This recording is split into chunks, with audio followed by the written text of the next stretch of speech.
Nadie dice que los delincuentes no tienen derechos, pero ¿por qué el enfoque es siempre en los derechos de los delincuentes? Y la gran mayoría de la gente honrada. Nayib Bukele, who just won in an absolute landslide, he crushed the gangs and everything else.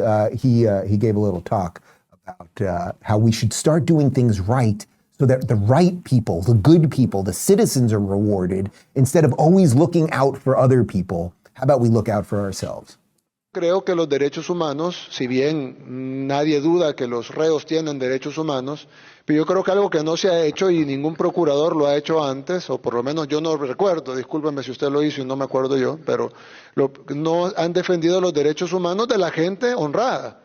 Generalmente defienden como que todo el enfoque de derechos humanos internacional o de las ONGs incluso esté enfocado en los derechos de los delincuentes, que tienen derechos. Nadie dice que los delincuentes no tienen derechos, pero ¿por qué el enfoque es siempre en los derechos de los delincuentes? Y la gran mayoría de la gente honrada, nadie le importan sus derechos. En este país pasamos 30 años siendo acribillados, asesinados, renteados, violados, extorsionados, amenazados, y viviendo en zozobra y nadie dijo nada, pero de repente agarran a los que matan, a los que rentean, a los que violan y de repente hay que ver los derechos humanos de ellos. Sí, tendrán derechos humanos, pero son más importantes los derechos humanos de la gente honrada y creo que eso es algo importante, procuradora, que debe de también investigarse y debe de también reportarse, porque si no, entonces no estamos hablando de derechos humanos, estamos hablando de derechos de los delincuentes, que creo que son dos cosas distintas. Derechos humanos son todos y los derechos y las personas que no tienen sus derechos restringidos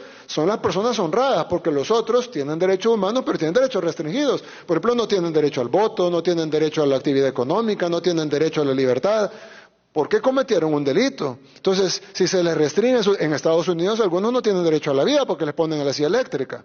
Entonces, si se pueden restringir algunos derechos humanos tan fundamentales como el derecho a la vida, en el caso de los países que tienen pena de muerte, ¿por qué en el caso de los países pobres o en el caso de los países en vías de desarrollo del tercer mundo están encima que los delincuentes deben de tener derechos, pero cuando hablamos de los derechos de la población, ahí todo el mundo se queda callado y ahí ya no importa y lo que tenemos que hacer es seguir velando por los derechos de los delincuentes? Entonces, si bien nosotros vamos a respetar los derechos de los delincuentes y lo estamos haciendo y lo hemos estado haciendo todo este tiempo, pero nuestra prioridad va a ser los derechos de la población honrada, que son los que no tienen sus derechos restringidos porque no cometieron.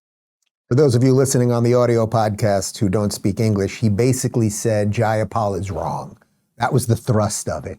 The thrust of it is stop, as sane societies, caring about people who don't care about you. Stop treating illegals as if they are better or more worthy of resources and everything else than the legal people who are in these countries paying taxes, doing the right thing. How about you start, all of us, whether it's down in El Salvador, it's here in the United States, or it's across the pond in the UK, how about start caring about the people who are in your civilizations, who have built your culture and built your buildings and built your societies and expanded more freedoms than you can possibly freaking imagine. Imagine if government started working for those people, instead of having people like Pramila Jayapal, who's mostly concerned that we're calling illegal people illegal.